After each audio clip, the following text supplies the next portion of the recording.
Незаконні адмінарешти як форма геноциду корінного народу. Одразу 3 окупаційні суди Сімферополя покарали 28 кримських татар за так звані масові збори з порушенням громадського порядку.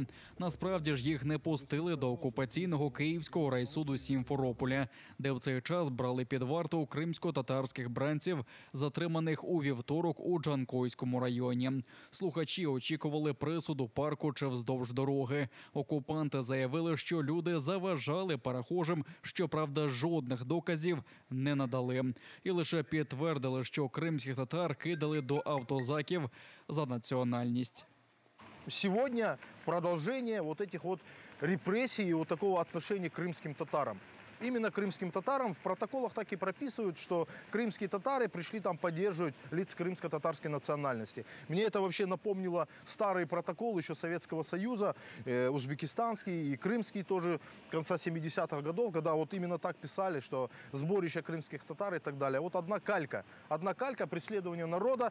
Лише один затриманий цієї середи, Руслан Умєров, з інвалідністю, отримав штраф у 20 тисяч рублів. Інші 27 кримських татар дістали арешти від 10 до 15 діб, серед яких і 2 кореспонденти Кримської солідарності. Окупантам байдуже на літніх людей, яких вони загратували, чи на Мідата Жалілова, який не має однієї нирки, чи Енвіра Куртнезірова, який має компресійний перелам хребта та інвалідність. Казіма Аблялімова не відпустили навіть на поховання батька, який пішов в життя в день варварського затримання сина.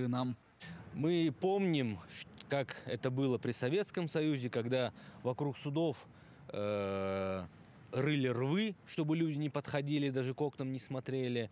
Людей также арестовывали. И сегодня мы практически видим то же самое, что властей нервирует лишь только то, что люди приходят и просто молча стоят, выражая свою поддержку.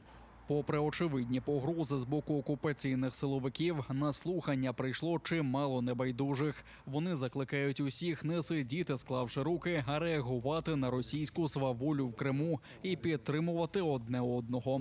А жодні штрафи чи арешти не зламають єдність, кажуть присутні.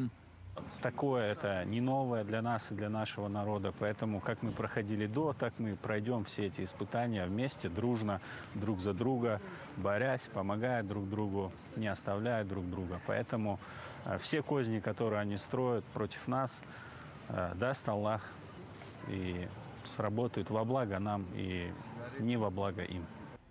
Масове затримання кримських татар біля окупаційних судів відбулося не вперше. Російські окупанти почали з масового затримання людей, які у 2021 році прийшли до стін окупаційного управління ФСБ у Сімферополі, де тримали щойно затриманих Нарімана Джиляла та братів Ахтемових. Силовики застосували силу, кинули близько 40 людей до автозаків, а згодом штрафували і брали під варту. Таким чином окупанти прагнуть, щоб кримські татари не виходили на підтримку незаконно затриманих співвітчизників. Українські воїни дали тягла росіянам біля Бахмута та Мар'їнки. Відбито ворожі атаки на 11 ділянках Східного фронту. Попри відчутні втрати у солдатах і техніці, загарбники не припиняють наступ на Донеччині, додають у Генеральному штабі. Наші оборонці тримають основні міста регіону, такі як Бахмут, Авдіївка, Вугледар та Мар'їнка, попри вогневий вал з артилерії, танків та ворожої авіації. Українські сили оборони зменшують російський потенціал, полюючи на їхні тилові бази. Наша авіація протягом минулої доби завдала 8 ударів по районах зосередження противника, а також удар по позиції його зенітно-ракетного комплексу. Крім того, збито 3 ворожих розвідувальних БПЛА. Підрозділи ракетних військ і артилерії Сил оборони України уразили 4 пункти управління, район зосередження живої сили противника, 2 райони зосередження артилерії, склад боєприпасів та 2 інших важливих ворожих об'єкта. Дрібний служка російських окупантів сам потрапив під роздачу. На 3 роки до в'язниці відправили колаборанта Ейваза Умєрова, який сам себе проголосив главою національно-культурної автономії кримських татар. Окупаційний Феодосійський міський суд визнав його винним у нібито перевищенні повноважень. Мовляв, у 2019 році тоді заступник окупаційного очільника Судака Ейваз Умєров збирав данину за сміттєві урни і відлупцював підлеглого. Утім, голова меджлісу Рефат Чубаров вважає, що окупаційна влада просто поставила на місце свого посіпаку. Хазяї терплять манкурта, поки він їм служить беззаперечно, виконуючи найпідліші їхні накази. Але як тільки манкурт хоча б на йоту ослуховується своїх хазяїв, ті негайно вказують йому на його справжнє місце – біля параші. Побиття підлеглого 4-річної давнини навряд є справжньою причиною посадки Ейваза Умєрова. Ймовірно, все через минулорічну його бійку з іншим колаборантом і так званим радником окупаційного глави Криму Ервіном Мусаєвим.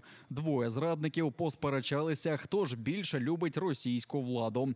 Умєров заявляв, що Мусаєв нацист і чекає повернення України. Мовляв, так покарав п'яту колону. Мусаєв заперечив, що це він насправді російський патріот, за це і постраждав. Тоді до Ейваза Умєрова навіть навідалися з обшуком окупаційні силовики. Він також публічно запідозрив окупаційного муфтія Криму Еміралі Аблаєва у крадіжках на нескінченному будівництві соборної мечеті у Сімферополі. Тоді окупаційній владі навіть довелося публічно виправдовуватися. Схоже, не допомогла колаборанту і публічна підтримка російських окупантів і війни проти України.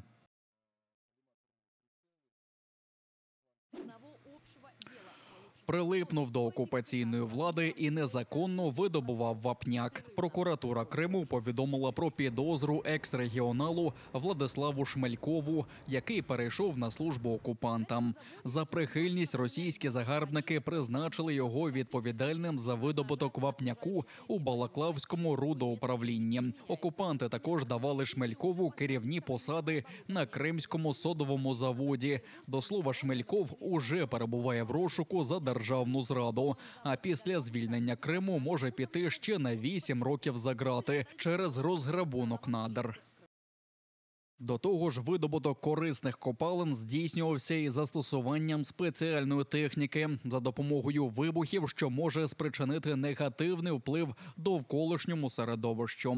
У такий спосіб він забезпечив та сприяв незаконному видобутку корисних копалин загальнодержавного значення, не маючи при цьому жодних відповідних дозволів.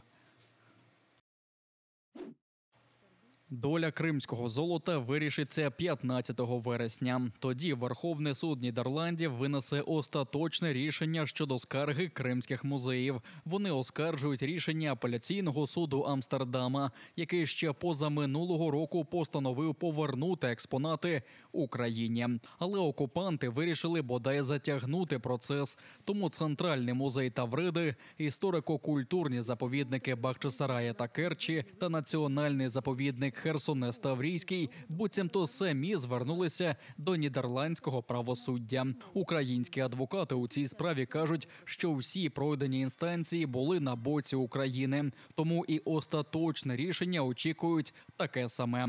Нагадаю, що у справі йшлося про 565 предметів з музейного фонду України, які вже 9-й рік перебувають у Нідерландах. Здебільшого це археологічні знахідки вартістю близько 10 мільйонів євро. Колекцію вивезли ще до окупації Криму.